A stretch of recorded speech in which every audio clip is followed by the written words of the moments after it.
Mapagpalang araw po sa inyong lahat. Welcome to DJ Sean Stories. Turn on your notification bell, like and subscribe para sa crime stories araw-araw. Dito sa Pilipinas, labis natin pinahalagaan ang pamilya. Ika nga, blood is thicker than water. Kaya minsan kapag may bagong miyembro ng ating pamilya, hindi maiiwasan na magkaroon ng alitan sa bawat miyembro. Pero alam nyo ba na hindi lang sa Pilipinas karaniwang nangyayari ang alitan sa pamilya? Sino ang mag-aakala na ang away pamilya ay magiging mitya ng isang krimen? Ang babae sa ating kwento ngayon ay kinilalang si Anjana Lamamahat o Ana, 25 years old. Ipinanganak si Ana ng August 26 sa bansang Nepal. Panganay sa 4 na magkakapatid si Ana. Masayahin, palakaibigan at mataas ang kumpiyansa sa sarili. Ganyan ilarawan si Ana ng mga nakakakilala sa kanya. Bukod doon, bata pa lamang si Ana, siya ay talented na. Mahilig ang dalagang sumayaw, kumanta, at rumampa na tila isang modelo. Dahil doon, pinangarap ni Ana na maging isang sikat na model at fashion designer. Gusto niyang makilala siya sa angking niyang ganda at talento. Kahit na mula lamang sa simpleng pamilya, nagsisikap si Ana para maging isang modelo. Sinubukan din niya muna ang iba't ibang trabaho habang hindi pa natutupad ang kanyang mga pangarap. Hanggang sa maging ganap na modelo nga si Ana ng taong 2013. Nagmomodelo siya sa mga local magazine at madalas din siyang kinukuhang subject ng mga photographer. May isang beses din na napasama si Ana sa isang music video. Nang taon din na iyon, ipinakilala si Ana ng isa niyang kaibigan sa isang lalaki. Ang lalaking ito ay kinilalang si Prajwul Mahat o Paul, 27 years old. Mula sa mayamang pamilya si Paul. May negosyo ang kanilang pamilya sa iba't ibang lugar sa Nepal. Matapos ang pagkikita, patuloy pa ding nag-uusap sina Ana at Paul. Hanggang sa nahulog na nga ang loob nila sa isa't isa. Hindi nagtagal, nagsimula ang relasyon ng dalawa. Isang beses, dinala ni Paul si Ana sa bahay ng kanyang pamilya para ipakilala ito. Kahit alam ng mga magulang ni Paul na mula lamang sa payak na pamilya si Ana, isinantabi nila iyon at tinanggap ang dalaga. Nagustuhan din ng mga magulang ni Paul si Ana dahil mabait ito at magalang. Makalipas ang 2 taon, nagdesisyon na sina Ana at Paul na magpakasal. Masaya ang mga pamilya ng dalawa sa kanilang naging desisyon at suportado naman nila ito. Bilang preparasyon sa kasal, umuwi ang nakakatandang kapatid ni Paul na si Ujjwal Mahat o Warren, 30 years old. Si Warren ay isang musician, nag-produce na rin ng ilang kanta at may sarili na nga rin itong studio. Subalit sa pagdaan ng panahon, tila nalaos ang musika ng banda ni Warren. Kaya naman kinailangan niya at ng kanyang pamilya na tumira sa bahay ng kanyang mga magulang. Sa kabilang banda, masaya naman ang naging kasal ni Paul at Ana. Pagkatapos ng kasal, tumira ang mag-asawa sa bahay ng pamilya ni Paul kasama ang pamilya ni Warren. Lahat ng tao sa bahay ay may kanya-kanyang trabaho kaya sa gabi na lang sila nagkikita-kita. Si Ana naman ay nagtayo ng sarili niyang beauty parlor malapit sa bahay ng kanyang biyanan. Sa mga post sa social media ni Ana, madalas magbanding ang pamilya ni Paul kasama si Ana. Sila ay namamasyal sa iba't ibang lugar at kakain sa labas kasama si Ana. Ayon sa mga kapitbahay at pamilya ni Ana, nakikita nila si Ana at ang pamilya ni Paul na magkakasundo. Ang trato pa nga ni Ana kay Warren ay parang tunay na kuya. Mabait din kasi si Warren sa mga kapatid ni Ana. Madalas nga na batiin ni Ana si Warren at ang asawa nito sa tuwing anniversary nila. Taong 2017, plinano na mag-asawa na mag-migrate sa Canada at doon na lamang tumira. Sinabi nila ang kanilang plano sa kani-kanilang mga pamilya at pumayag naman ang mga ito. At dahil na rin sa pahintulot ng mga magulang ni Paul, ginamit nilang collateral ang bahay para makautang sa bangko ng malaking halaga na kakailanganin nila papunta sa Canada. Ibinenta naman ni Ana ang kanyang beauty parlor at bumalik siya sa pagmamodel para makadagdag sa kanilang ipon mag-asawa. Sa lahat ng plano ng mag-asawa, sinuportahan sila ng pamilya ni Paul. Ngunit sa hindi malamang dahilan, matapos ang 2 taon, tila nag-iba na ang lahat. Ang pamilya kasi ni Paul ay nagsimula ng magbago ang pakikitungo kay Ana. Sinimulan na ng pamilya ni Paul na pag-usapan ang estado ng buhay ng pamilyang pinagmulan ni Ana. Hindi kasi tulad ni Paul, nagmula lamang si Ana sa simpleng pamilya. Ang nanay at ang kapatid na babae ni Paul ay ikinukumpara si Ana sa asawa ni Warren na kapareho nila ng estado sa buhay. Dahil doon, nag-iba ang trato ng pamilya ni Paul kay Ana. May pagkakataon na sinusungitan nila si Ana at minsan ay inuutus-utusan pa. Agad na napansin ni Ana ang pagbabago na iyon. Labis siyang nasaktan sa tratong nakukuha niya mula sa pamilya ng kanyang asawa. Ikinuwento niya ang kanyang naranasan sa kanyang pamilya. Pinayuhan si Ana ng kanyang mga magulang na kahit ganon ay maging mabait pa din siya sa pamilya ng kanyang asawa.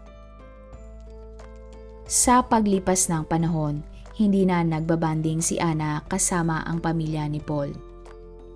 Minsan din sa bahay na lang ng kanyang mga magulang tumutuloy si Ana para iwasan ang mga kamag-anak ng kanyang asawa.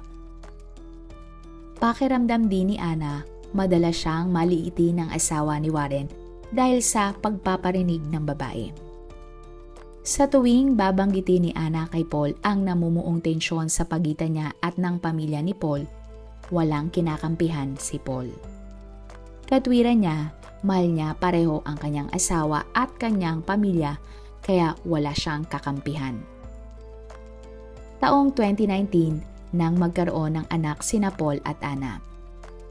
Tuwang-tuwa ang mag-asawa dahil sa wakas buo na ang kanilang pamilya. 1 taon na lang din ang kailangang hintayin ni Ana at Paul para makalis na sila papuntang Canada at doon na manirahan. Subalit ang lahat ng ito ay hindi na pala mangyayari. May 9, 2019, bandang 3:00 ng hapon, ang nanay ni Ana na pangalanan na lang nating Esther ay nakatanggap ng tawag mula sa pamilya ni Paul. Ayon sa mga ito, may nangyaring aksidente at kailangan nilang pumunta sa bahay ni Paul. Kinabahan si Esther para kay Ana at dali-dali niyang tinawagan ang kapatid ni Ana na si Maya. Ipinaalam naman ni Maya sa kanyang tatay na si Gilbert ang balita at tinawagan niya din si Ana. Nakailang tawag si Maya kay Ana pero hindi na ito sumasagot. Sunod-sunod na tinawagan ni Maya ang kanyang bayaw na si Paul. Subalit inulit lamang nito ang sinabi ng kanyang pamilya at hindi nagsabi ng detalye sa totoong nangyari. Nagmamadaling bumiyahe papuntang Kathmandu sina Esther, Maya at Gilbert para puntahan ang bahay ni Paul. Habang nasa biyahe, sinubukan ulit tawagan ni Maya ang pamilya ni Paul. Pero wala silang ibinigay na dagdag na detalye sa aksidente na kanilang sinasabi. Dahil sa tindi ng traffic, 10:00 na ng gabi nang nakarating ang pamilya ni Ana sa bahay ni Paul. Sa tapat ng bahay ni Paul ay maraming tao na tila nag-uusyoso. Nang nakapasok na sila sa bahay ng pamilya ni Paul, naabutan nila ang lalaki na umiiyak. Hanggang sa pinapunta na ng isang pulis si Gilbert sa loob ng isang kwarto para may ipakita. Wala pang isang minuto ay lumabas agad si Gilbert. Umiiyak itong sinabi sa kanyang asawa at anak ang nangyari kay Ana. Si Ana ay wala ng buhay dahil sa mga tinamo niyang saksak ng patalim. Ayon kay Gilbert, tila napakalaki ng galit ng gumawa kay Ana dahil sa dami ng pinsala na tinamo nito. Inamin ng pamilya ni Paul na ang may gawa ng krimen ay walang iba kundi ang kapatid ni Paul na si Warren. Subalit wala na doon ang sospek nang dumating ang mga pulis. Halos mawala ng malay si Paul dahil sa kaiiyak nito sa nangyari sa kanyang asawa. Galit na galit ang pamilya ni Ana at inutusan ang mga pulis na ang buong pamilya dapat ni Paul ay arestuhin dahil sa nangyari kay Ana. Pero sinabi ng mga pulis na kailangan muna nilang sumailalim sa investigasyon bago sila mag-aresto ng sinuman, lalo na ang totoong sospek ay nagtatago na. Iginiit naman ng pamilya ni Ana na kahit daw ang asawa na lang ni Warren na si Lena na lang ang arestuhin. Naniniwala kasi ang pamilya Lama na si Lena ang nagsulsol sa asawa niyang si Warren kaya niya ginawa ang krimen. Dito na isiniwalat ni Esther sa mga pulis na nagsumbong sa kanya ang anak na si Ana sa pangit na trato ni Lena sa kanya. Alam daw ni Esther na malaki ang inggit ni Lena kay Ana dahil kahit mahirap lang ito ay pinakasalan at mahal ito ni Paul. Samantalang ang kasal ni Warren at Lena ay arranged marriage. Pero inulit lang ng mga pulis ang una nilang sinabi, na wala silang ibang pwedeng arestuhin kundi si Warren. Hustisya ang sigaw ng pamilya Lama para sa nangyari kay Ana.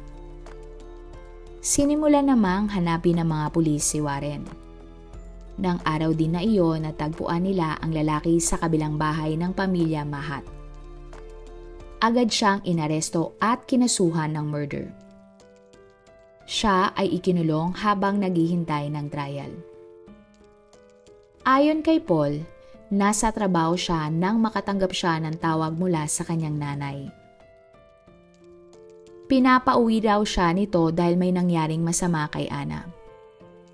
Napakasakit para kay Paul na mismong kapatid pa niya ang tumapos sa buhay ng pinakamamahal niyang asawa.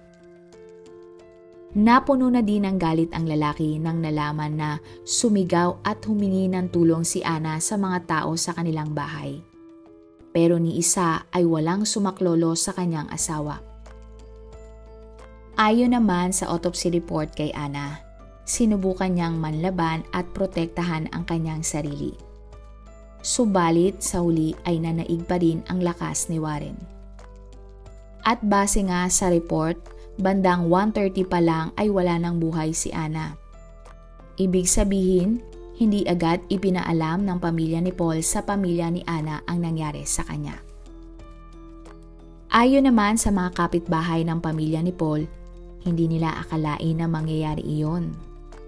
Napakabait daw kasi ni Ana at buong akala nila ay napakaswerte na nito sa pamilya ni Paul. Nakita din nila ang mabuting trato ni Warren kay Ana. Kaya lalo silang hindi makapaniwala na si Warren ang may gawa ng krimen. Nang nasa police station na si Warren, isa'y nailalim siya sa interogasyon. Ayon kay Warren, nang araw na iyon, siya at ang kanyang nanay at si Ana lamang ang nasa loob ng bahay. Doon na daw niya naisip ang perpektong oras at araw na gawin niya ang masama niyang balak kay Ana. Natutulog umano ang nanay ni Warren nang pumasok siya sa kwarto nito para kunin ang isang patalim. Para nga kay Warren, ang patalim na ito ay espesyal. Pagkatapos ay bumaba siya sa kwarto ni Ana. Lagi daw nakalak ng kwarto si Ana. Pero ng araw na iyon ay hindi nakalak ang kanyang pinto. Pagpasok ni Warren sa kwarto ni Ana ay nagsi-cellphone ito. Dito na nga niya biglang inatake ng patalim si Ana. Hanggang sa masawi nga ang babae. Tila nagulat din si Warren sa kanyang nagawa at umakyat sa kwarto ng kanyang nanay.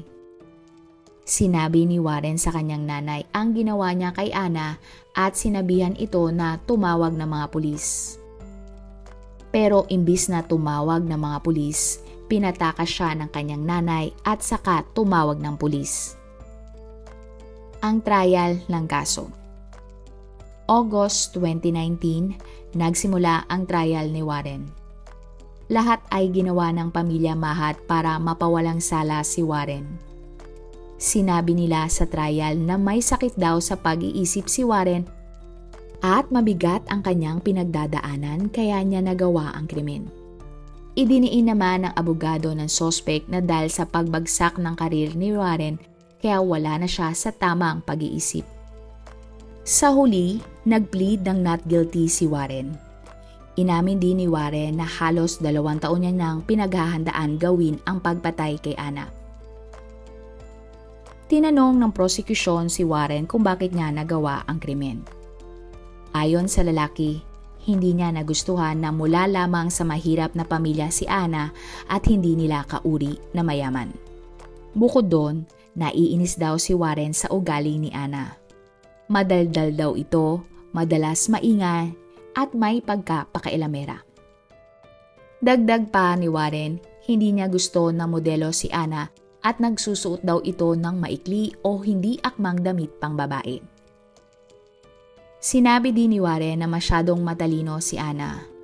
Hindi din daw payag si Warren na makakaalis si Ana at ang kanyang kapatid na si Paul papunta sa Canada gamit ang pera na mula sa kolateral ng kanilang bahay. Kahit na nabayaran na umano ni Paul ang utang at naibalik na ang titulo sa mga magulang nila, ay ayaw niya pa rin ang ginawa ng mag-asawa.